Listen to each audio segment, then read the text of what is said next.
Welcome to everyone to our Thursday afternoon Division of Social and Transcultural Psychiatry speaker series. Within that series, this is our Culture, Mind, and Brain lecture series. And within that, this is one of the talks drawn from or related to the book Culture, Mind, and Brain, which came out a few weeks ago from Cambridge University Press. So we are fortunate to be able to have many of the contributors of the book participate in this series and do presentations that build on what's in the book and maybe extend it or bring it up to date in some ways or reflect on it. And we're particularly fortunate today to have Professor Maria Gendron with us from Yale University. She's a contributor to the book with some of her colleagues and has done really pioneering work at the intersection of culture and emotion, culture, mind, brain, and emotion, we could say. So we're absolutely delighted to have her here. I'll let her explain more about her own sort of orientation and perspective and intellectual trajectory.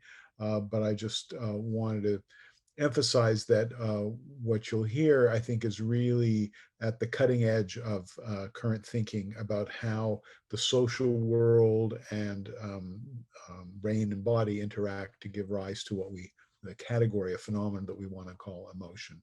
So I'm just absolutely delighted to have you with us, Maria. Maria's participated in our summer program in the past, but we're very glad to have her here to contribute to this ongoing discussion related to the book. We have 2 hours set aside for this. It can be an hour talk. It can be somewhat over if you'd like. And then we'll have some time for discussion among all of you. So if you do have questions or comments, feel free to put them in the chat, but then we'll have some time toward the end to have some general discussion among all of ourselves. So without any further ado, let me turn the session over to Maria. Thank you so much, Lawrence, and thank you for the invitation to be here speaking. It's really a pleasure, and it's been such an intellectually stimulating endeavor to get involved in this book project, as well as connect with many of the folks there at McGill. What I'll do today is sort of give a bit of a hybrid talk. So I'll actually begin by introducing some of the content that is in the chapter that I co-authored with Lisa Feldman-Barrett and Bacha Mesquita. So they are, you can consider them sort of unofficial authors on this talk today as well. And then what I'll do is move to talk a little bit more about some of the research that I conduct that stems from this orientation, and then spend hopefully a little bit of time looking forward. I certainly welcome interruptions or clarifying questions as I go, although I suppose longer, kind of more detailed questions might be best saved for the end. And if you at any point have trouble sort of hearing me or reading anything on the screen, feel free to let me know in the chat or unmute yourself so that I can make sure that this is accessible for everyone. So before we dive in today, I thought that we could just start by kind of grounding what we're talking about today with our own emotional experiences. And so if you'll indulge me, I thought I would take you through just a couple examples of experiences that someone might have. So you don't have to close your eyes, but it might help with the exercise a little bit if you wanted to. So imagine that you mailed your mother's birthday gift out via the post office 2 weeks ago. So if you're in the US, you might realize that this is currently a gamble.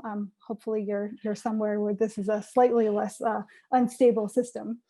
And on your mother's birthday, so you call her and you're glad to hear her voice, but then you learn that she never received the package. And you can hear the disappointment in her voice. So she quickly changes the subject to talk about her day, and you start to feel your stomach churn. So this is an example, right, of maybe an everyday kind of social experience of emotion where you're experiencing some social pain with someone else. Potentially you might feel responsible for their pain, and some degree of guilt, right, for potentially relying on some way of getting her gift to her that was ultimately unsuccessful. We can contrast this with maybe another potentially more simplistic example. So imagine that you're driving across the desert and you pull over to the side of the road for a break. And what you see is a large snake in the road. And this snake is really muscular and tan, and its brown body stretches almost across the entire lane of the hot black asphalt. So you walk up just to see the snake a little bit more closely.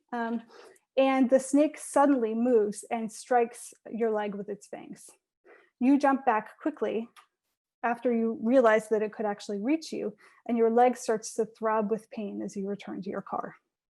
So obviously these two experiences, right, are capturing very distinct types of states that we might have when we experience an emotion. The latter experience is one that fits a very kind of canonical example that we use in emotion science, right? So the type of physical threat and danger that you might experience in response to a predator in your environment. And the traditional way of thinking about an emotion like this is that it would arise in part as a result of a tiny almond-shaped region in your brain known as the amygdala.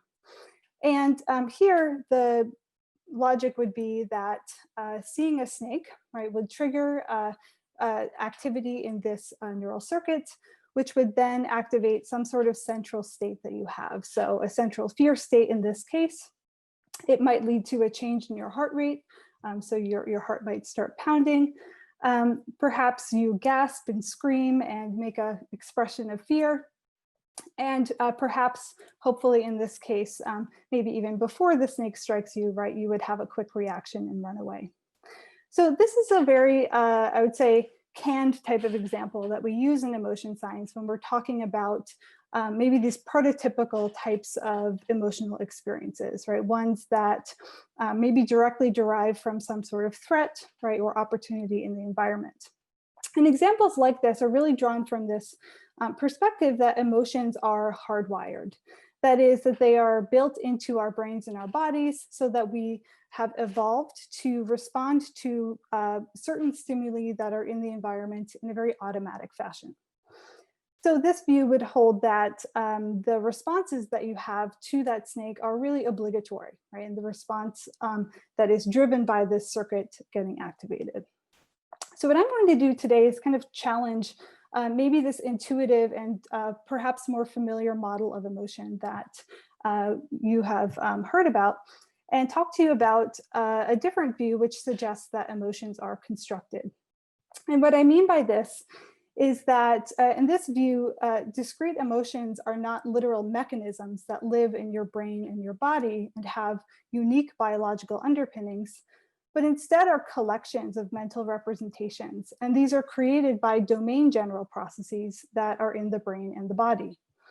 And so within this view, there's a powerful role for culture and cultural learning to exert its influence over how emotions develop and how they configure. So the roadmap for what we'll do today is that I'll go a little bit more deeply into the constructed view on emotion. So what it is and really what I mean by talking about these domain general systems. Then I'll move to a couple of empirical examples that come from my own work.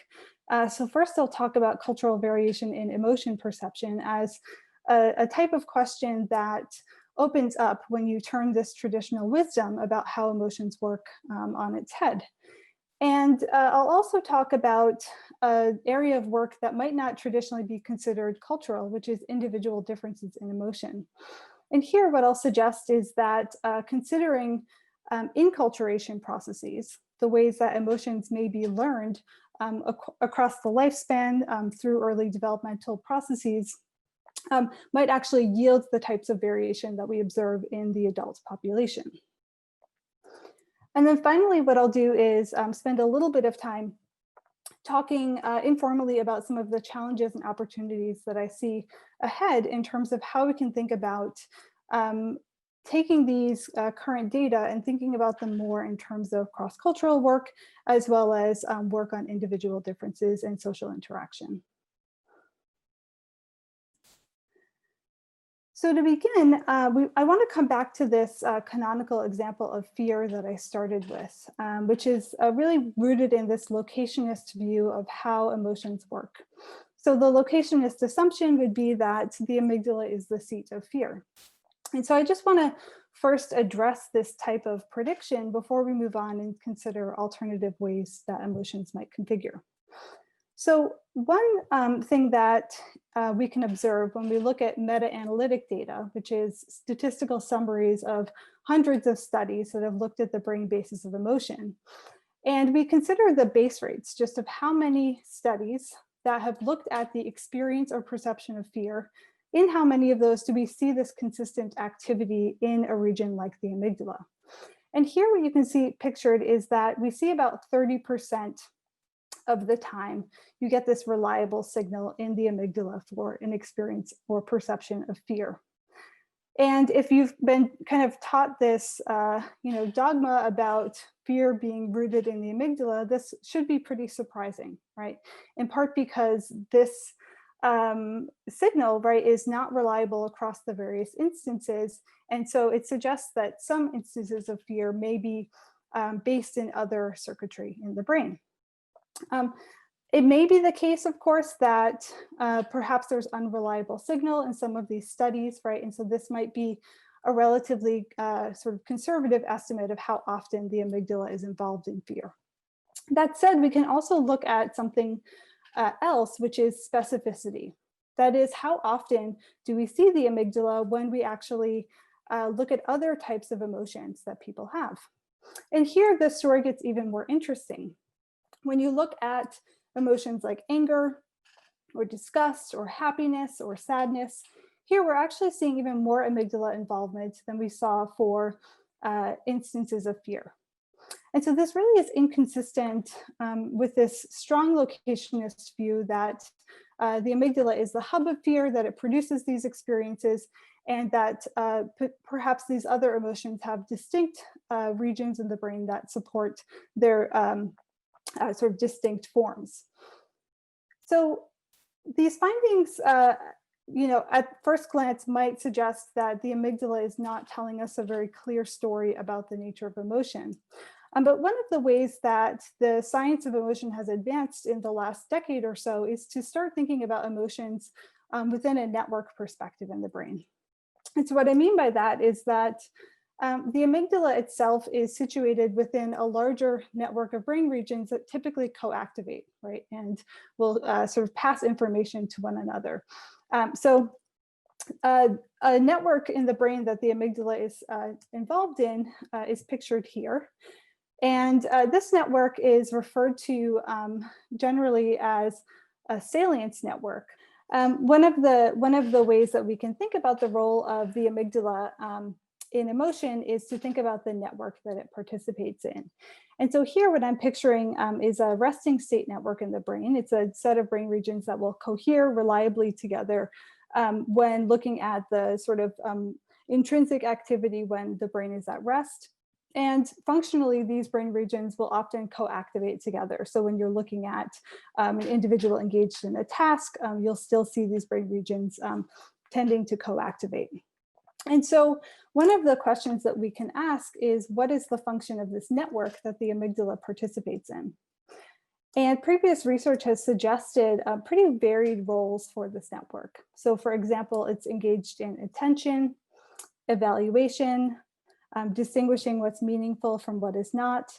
And altogether, this network has been referred to as the Salience Network in the brain. So what's important is really to think about this network as an important workspace in which we are able to represent our own feelings and perhaps the salience of information in our environment, right? So what is important signal for us to attend to? So critically, what's also important to know about this network is that it's involved in monitoring the state of the body and really using that to direct the allocation of resources, right? And to regulate the state of the body in line with what information is being processed. So emotions don't only involve the Salience Network though. So a lot of people who work on emotion and sort of affect broadly focus on this network because it has these visceromotor regions that are part of it. But the other network that reliably appears when we study emotion is actually maybe one that folks are already familiar with, which is this network pictured here. And this network similarly has a variety of general functions that have been assigned to it. So for example, this network is involved in mental time travel and the ability to take perspectives, right? So to mentalize. And generally, this network is referred to as the default mode network. And that's in part based on the history of the discovery of this network, that this is so reliably engaged when people are just sort of laying there in the scanner, not occupied by anything else, that this network was considered a default, right? Because it's a typical mode of operating for the brain. So with this network, when it's working properly, it allows you to really represent information in the abstract. And one of the things that we know is that this network is not only engaged when we're engaged in mental time travel or taking perspectives, but also just in representing concepts more generally. So being able to represent knowledge and bring it to bear in the moment. So without this network, we'd probably experience a very confusing world, a world of ever fluctuating noise, and have difficulty, right, understanding what it is that you're encountering and what to do about it. And so this includes your emotional life.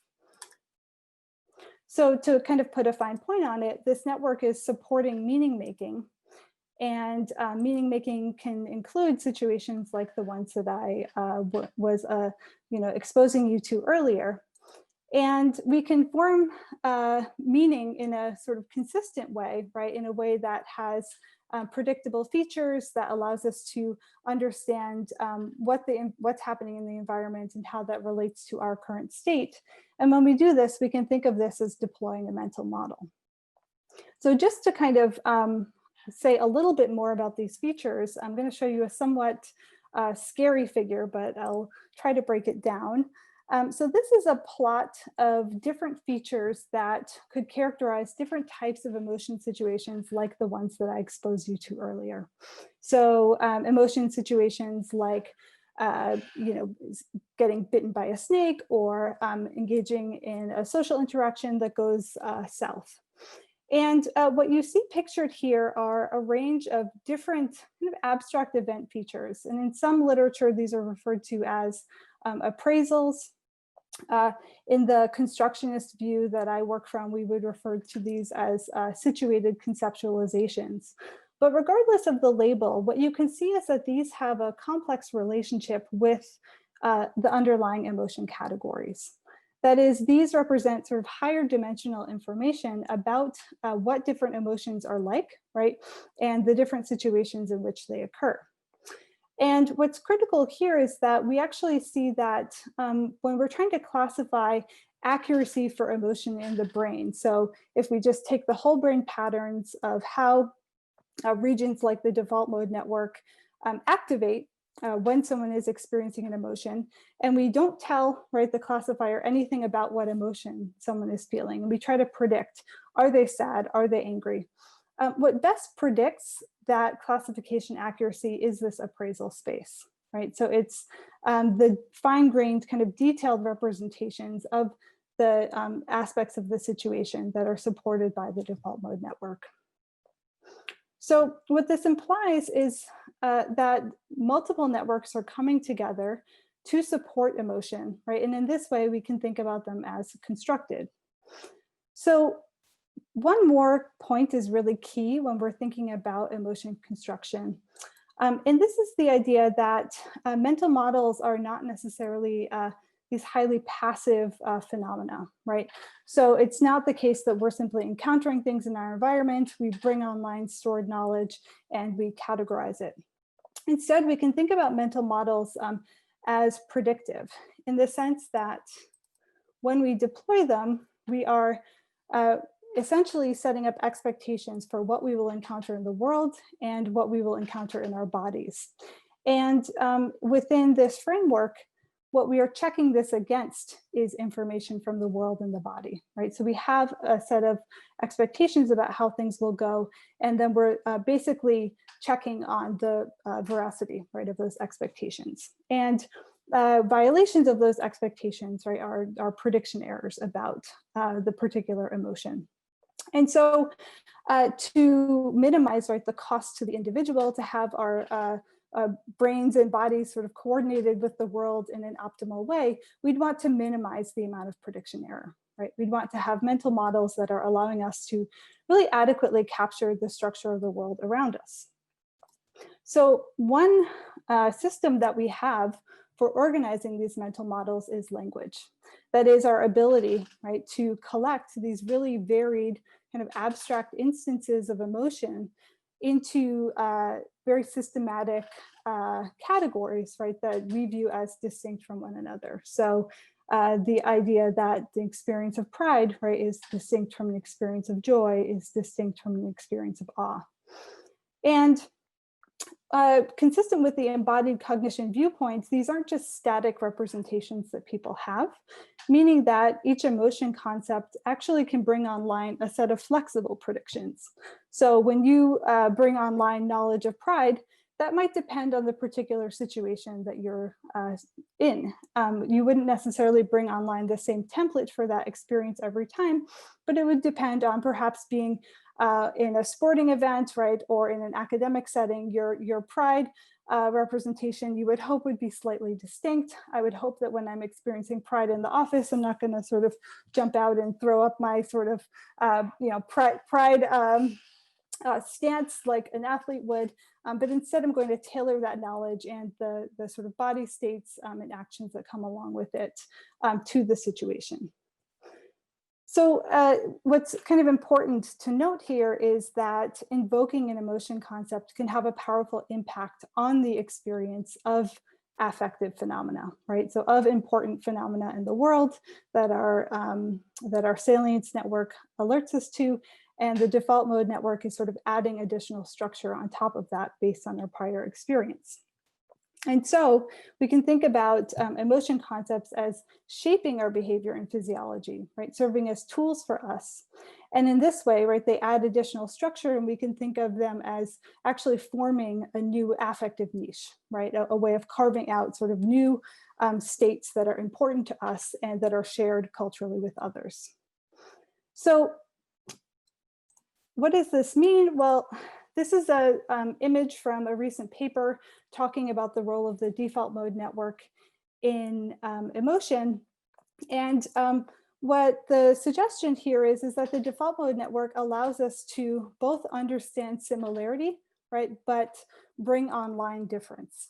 So what I mean by understand similarity is understand that instances of social evaluation and spiders and heights, right? So these kinds of event features all might share some kind of core relevance, right, for you, and a sort of shared experience phenomenologically of being fearful. And yet what you actually do in those situations, right? So whether you are going to freeze or avoid or hyperventilate, right? That those features that are brought online will vary depending on the situation. And so in this way, the default mode network allows for this richness, but also allows us to really develop concepts, right, that account for underlying similarity despite difference. So one of the things that is important to account for is where this structure comes from. And the constructionist viewpoint considers early development to be very critical for this mental model of emotion to emerge. And so the idea is that beginning in early development, emotion concepts are built in the context of social dyads. So infants learn new concepts by synchronizing their attention with others during instances of joint attention and by harnessing the power of language. So acquisition of emotion concepts will start fairly broadly initially, often rudimentary concepts for affective states, right? Like feeling good or feeling bad will appear first. And then eventually these become more detailed emotion concepts. So feeling mad, feeling sad will emerge in early childhood. And as in the context of the social dyad, right, the caregivers use emotion terms, they'll often use them in a contingent way referring to the child themselves. right? So referring to the state that the child must be in, and in that way are helping to tie this concept to that internal experience, and then often offering regulatory tools on top of that, right? And so this learning process involves both the sort of development of this conceptual structure, but also what to do about emotions, right? How to do those in a culturally appropriate and desirable way.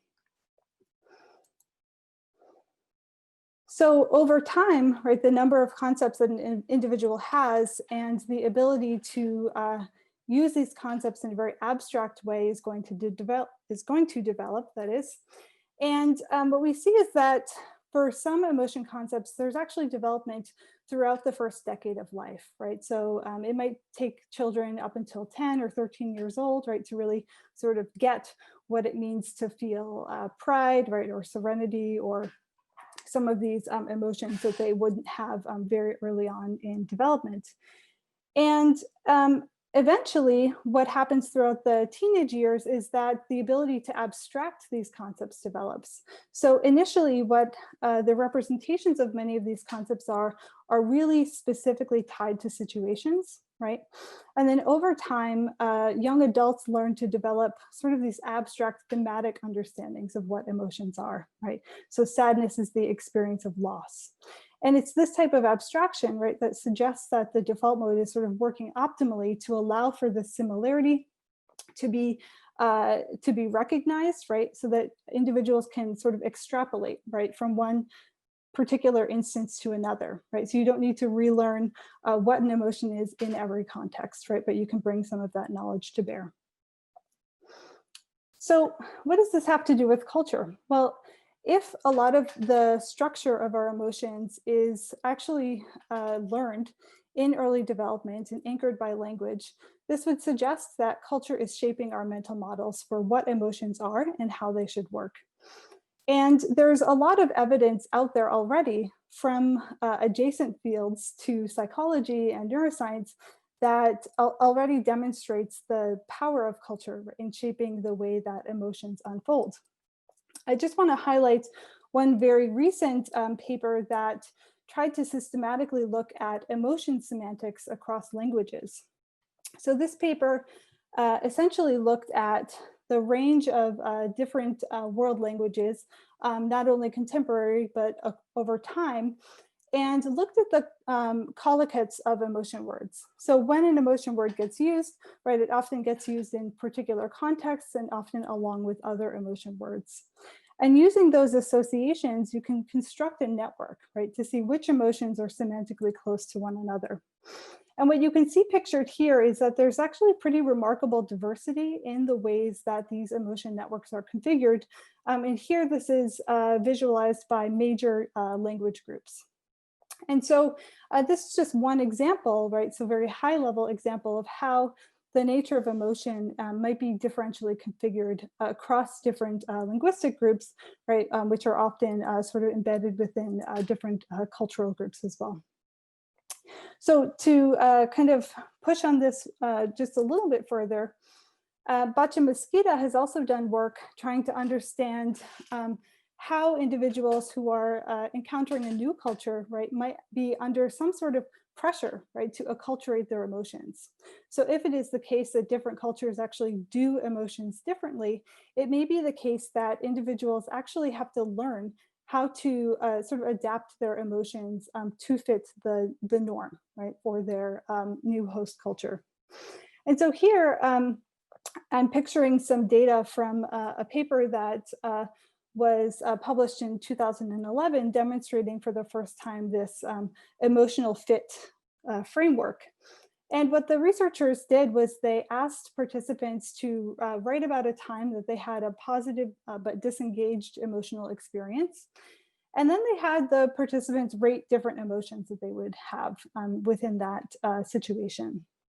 And what you can see here on the left is sort of the average pattern that you might observe for someone here, an average Belgian participant.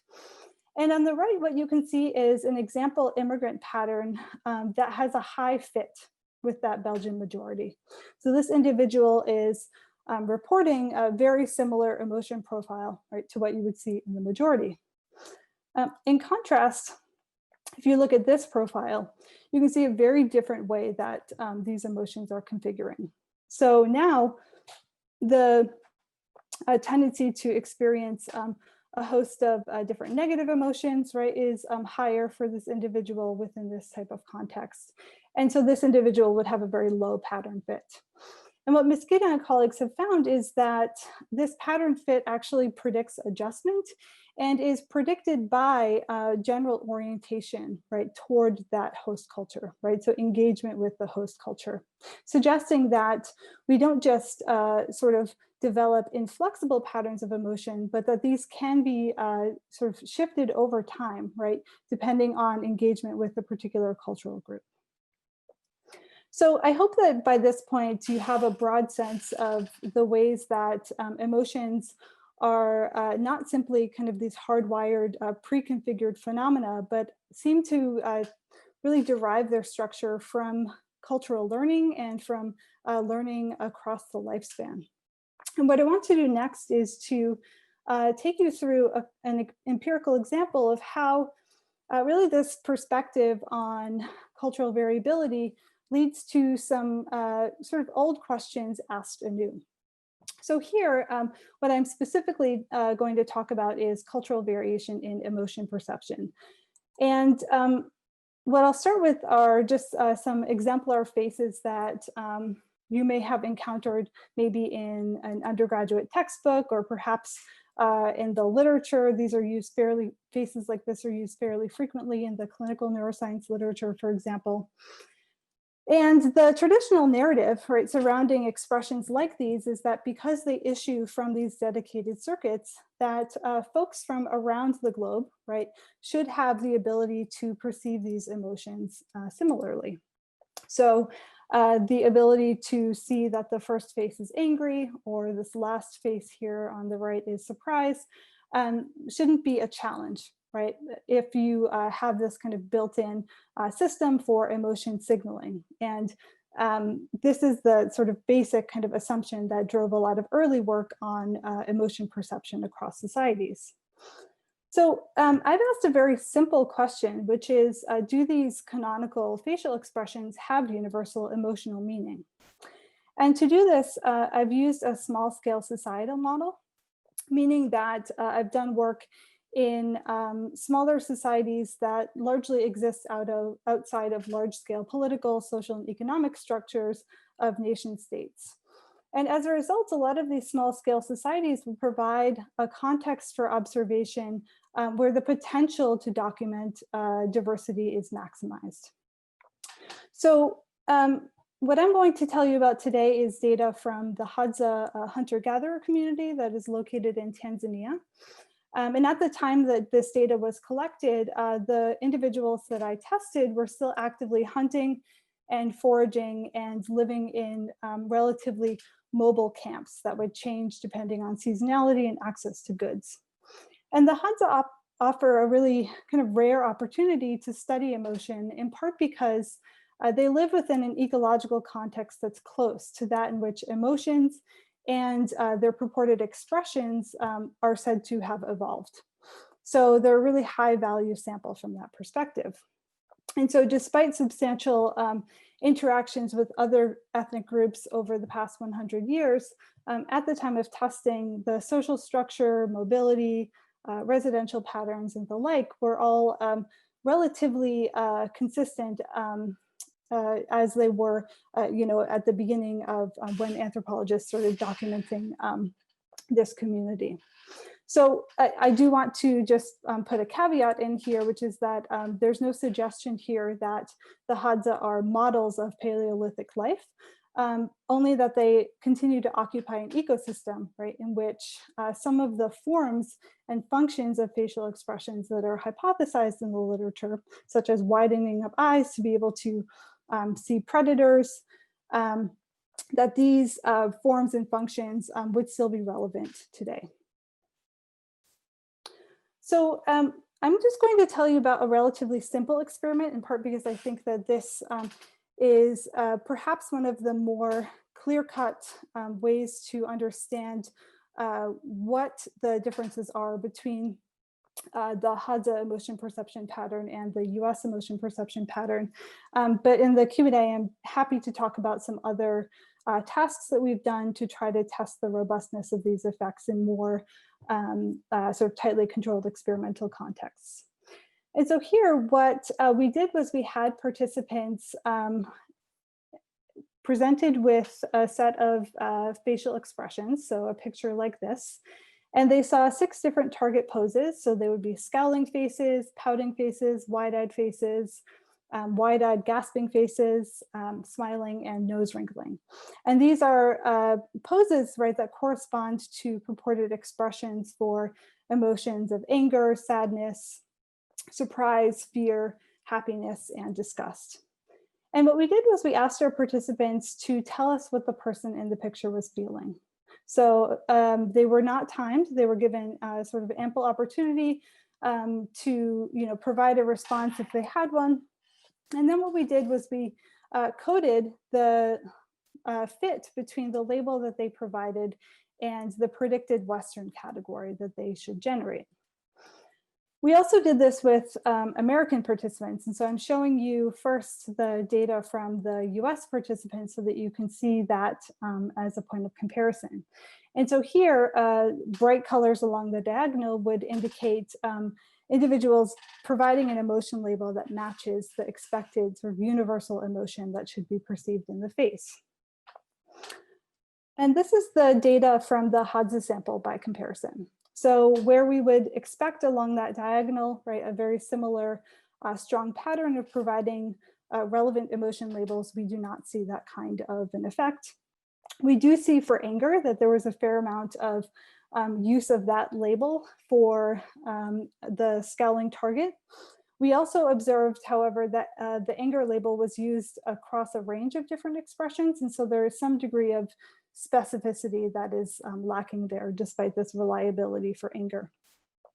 We did also see that using a word to connote happiness occurred with some reliability for smiling targets. Right? So there's some evidence here of some shared meaning that's being extracted, but also differences, right, in terms of the labels that folks are providing.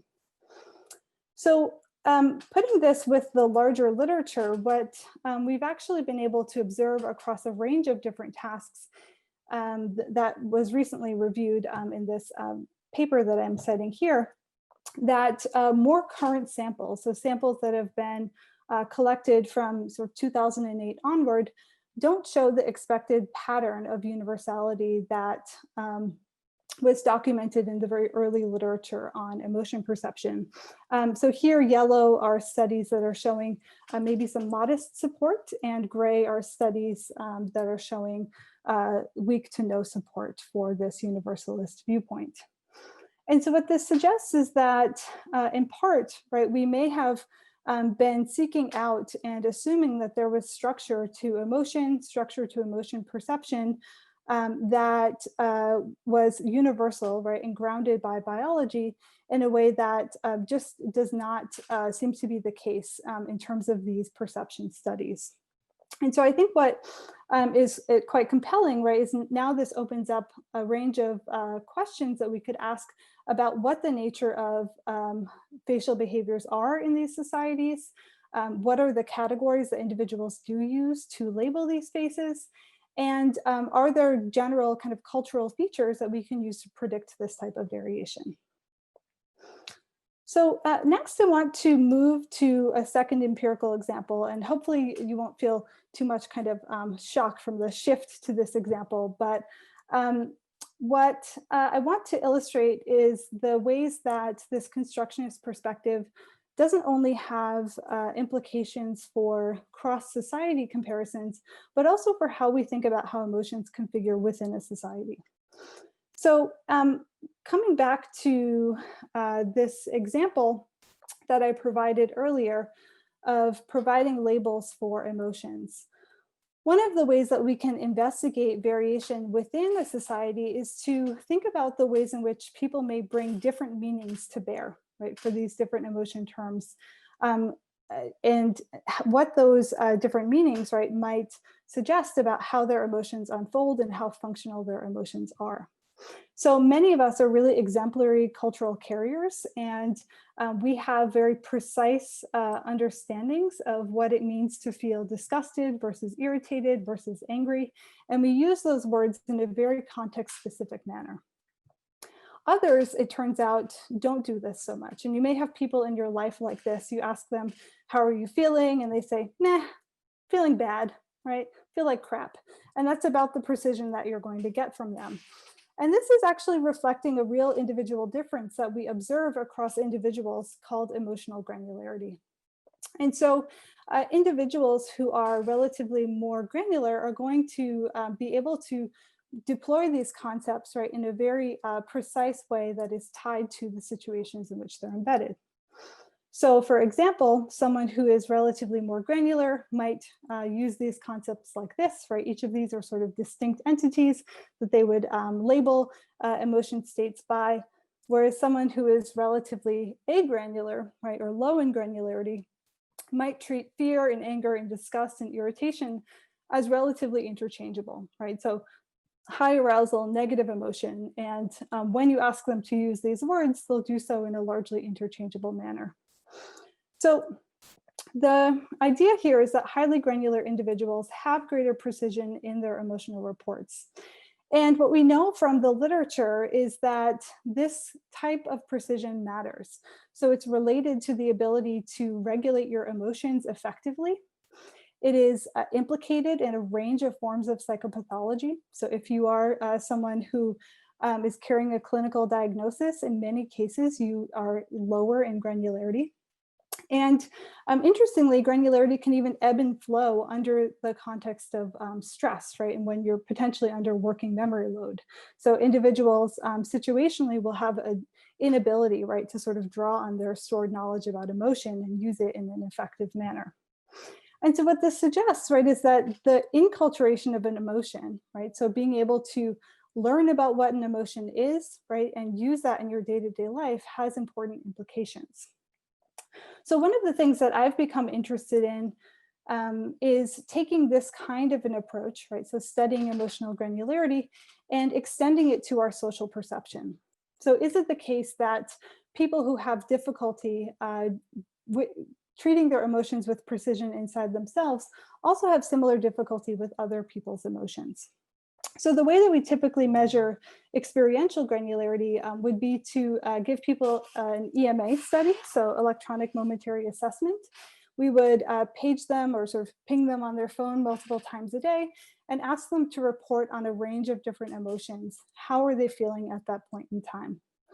And what we can do with that data is look at the structure of emotion. So we can look at whether individuals have highly correlated or relatively uncorrelated reports of emotion over time. So most individuals have a pattern similar to this. So up here in this quadrant are positive emotions, and people tend to have more tightly correlated reports of positive emotions, suggesting that they have kind of less precision, right, on reporting on those states.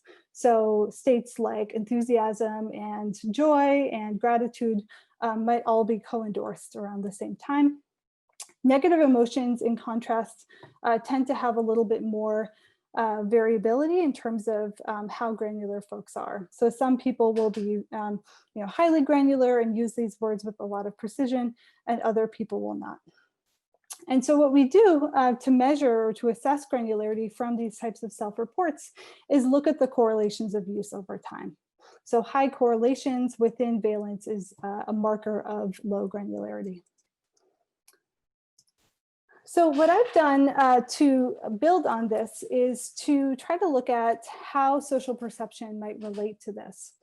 So I want to start just with an example of the type of stimuli that I've used, because they're a little bit of a departure from what we just saw in the cultural work.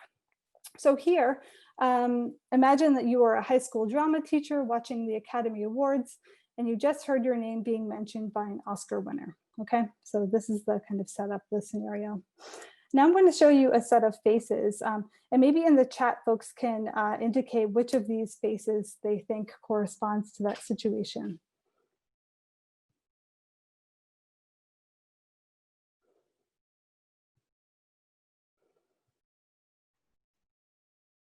And this is not a perfect experiment, of course, because we now have the social influence of others weighing in on our attributions.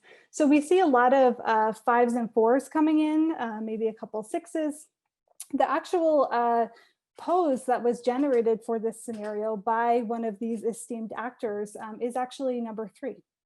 So this is someone that is maybe experiencing that somewhat bittersweet, right, emotion in response to being recognized, right, by a student in this context. And so what we do with these kinds of stimuli is we have participants do a task that mirrors what they do in the real world, in the sense that they're reporting on emotions, multiple emotions for every target. And so what we can do from this, instead of just looking at something like accuracy, we can extract, right, across the different instances that they experience, how they're using words. Are they using them in a pretty precise way, right? Or are they using them in this very blunt, highly correlated manner? And what we see is that first, we see nice, robust correlations for negative emotion, right? So individuals who self-report on their negative emotional experience with low granularity are going to see emotions in others also with low granularity, right? And vice versa for high. For the positive emotion domain, we don't see really strong evidence for this. The evidence from a kind of Bayesian model is actually sort of indeterminate. But what that might be due to, right, is this kind of restriction of range also that we're seeing in the positive data more generally. So one additional question that I've asked about this kind of granularity, now that we at least have a sort of sense that it might extend to perceptions, is whether it has some real world kind of behavioral correlates.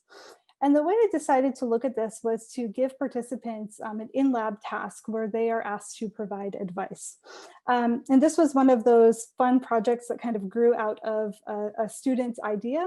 The student was serving as a peer advisor and was sort of noting how much she was really drawing on her emotion knowledge, right, and her ability to sort of really understand the circumstances and experiences of people she's interacting with when providing advice. So what we did in this study was we had our participants view videos of targets who were describing some sort of difficulty. So in this particular example, this young woman was getting really down and out in the middle of a sort of gloomy, long winter in New Haven. She wasn't, so these were with college students, so she wasn't able to sort of get over this seasonal depression that she was experiencing.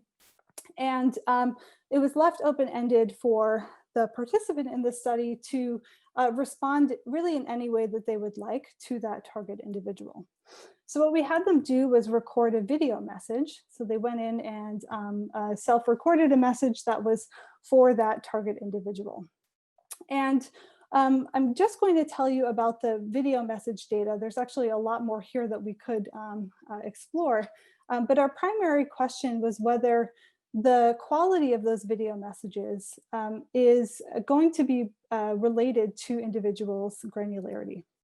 So what we did was we coded for how useful the advice was that someone gave, whether it was sort of absent of limitations, right, whether it was feasible, and also whether the individual provided that advice in a socially appropriate manner, right? So whether they engaged in the social niceties like, oh, that sounds really difficult, and potentially kind of smoothed over, right, the way that they were providing that more instrumental advice. And what we see is that there is a correlation here between this ability, right, so providing advice in a really contingent manner, right, that's grounded in the sort of literature on good advice, and the ability to perceive emotion in other people with granularity. So using that same measurement that I just described. And so what this suggests is that people who are more granular about their own emotions will also tend to be granular about other people's, but also that being granular about other people is related to social skill, right? And so of course, these data are correlational. We don't know, right, whether It is the case that improving granularity, right, would actually shift this type of behavior. But we suspect, right, given the ways that providing advice really draws on the ability to perspective take and understand that person's experience, that this is really the sort of direction, right, that granularity is predicting this social skill. So hopefully these empirical examples have just sort of opened up a little bit more of a window into the ways in which this culturally constructed view of emotion lends to new questions, but also potentially to new measurement, right, of emotional phenomena themselves. So finally, in the last few minutes that I have available, I thought that I would just briefly note some of the challenges and kind of opportunities that build on the themes that I've been talking about today. And I'm just going to talk about two, so we'll hopefully wrap up close to the hour mark. And the first is to come back to this construct of granularity. So emotional granularity, as I mentioned, seems to have all of these really positive correlates within a North American cultural context, right? So individuals are healthier, they're regulating their emotions more effectively, and so forth. But what we know about emotion granularity is very culturally local. And it's likely the case that developing this really elaborate system for representing emotion may not be necessary or even typical, right, in certain societies. So for example, if you are in a society where there's a tendency to view emotions as socially disrupting, right, and potentially harmful, it may not be the case that emotions actually receive the same amount of care and socialization that we provide in a North American cultural context. And there's some really lovely data from Stacy Duan and Qi Wang, basically illustrating this point with Chinese mothers and the socialization practices that they engage in with their young children. And what they observe is that compared to a European American mother, Chinese mothers are going to use much less mental state language, right? So that language that we think of as so core and critical in that early environment is not actually being offered, right, for children in socializing them surrounding kind of affective events. Instead, what you see is a different kind of system being brought online. So social expectations and rules surrounding how children should behave. And this really is reflective, we think, of a more kind of tight cultural framework, right, for how individual behavior is selected, right, and regulated. So in a tight system, it's the situation, right, that carries a lot of structure as opposed to the individual. And so knowing what situation you're in, right, and who the social others that you're with may be sufficient, right, to really drive socially contingent responding in that cultural context. So I think this brings to the fore a lot of interesting questions, right, about when emotional granularity would still be expected to have these sort of social and physical and mental health correlates cross-culturally.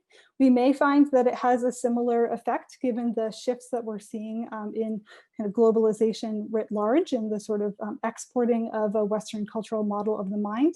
But it may be the case that there are still instances cross-culturally where this is not the case. And my lab is particularly interested in trying to dig into these questions and try to understand whether we can further elaborate, right, this other sort of stream of regulation, right, that can maybe serve as a distinct pathway for social regulation.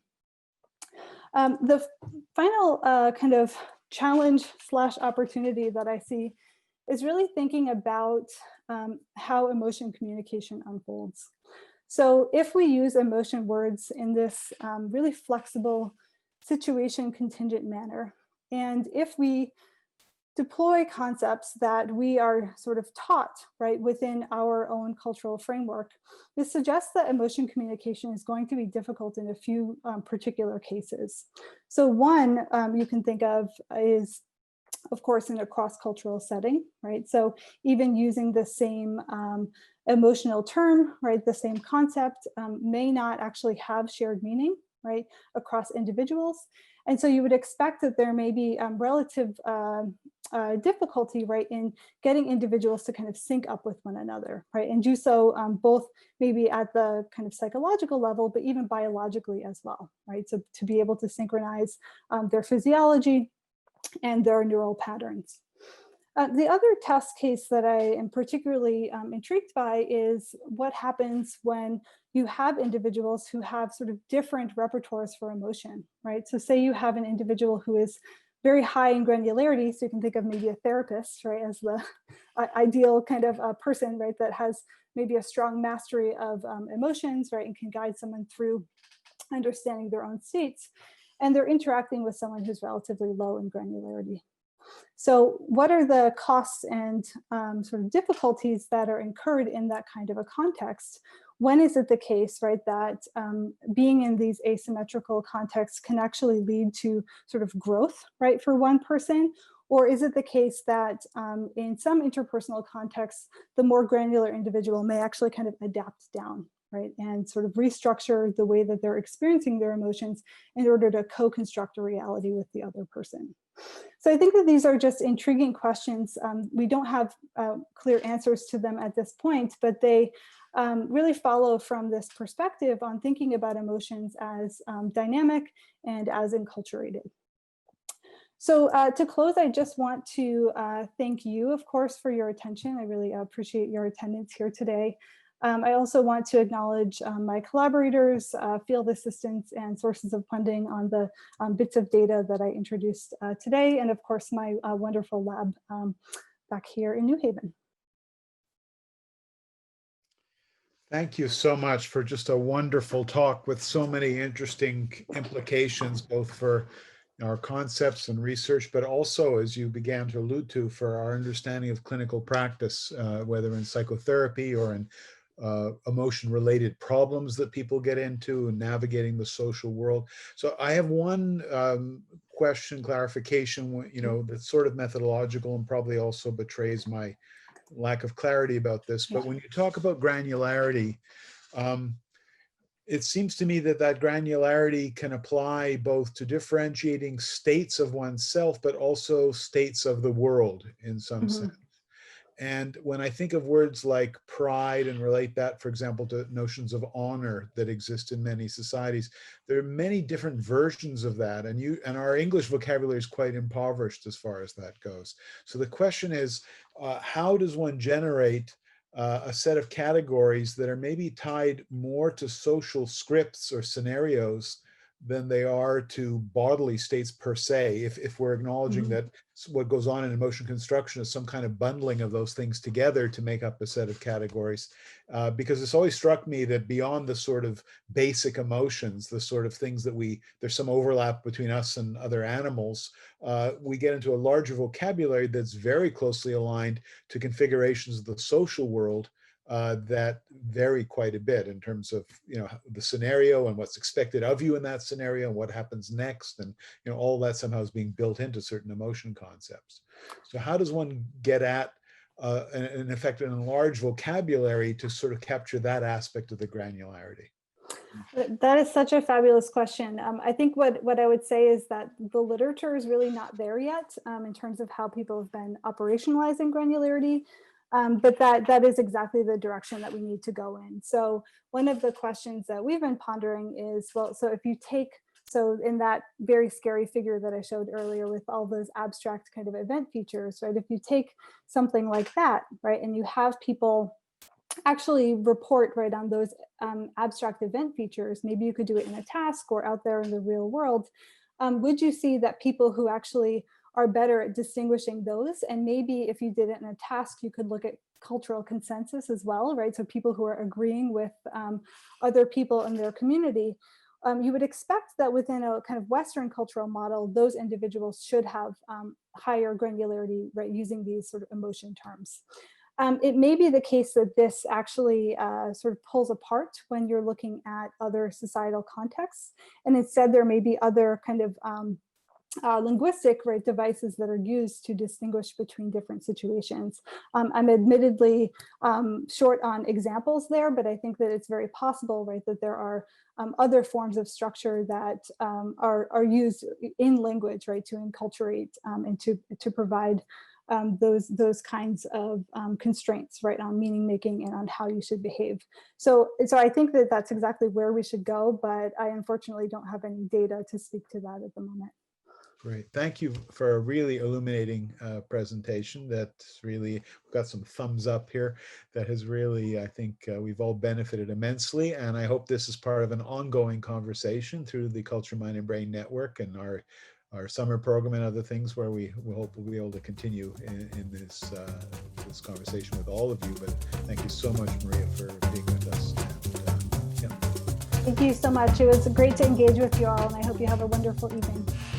Thank you. Take care. Bye-bye.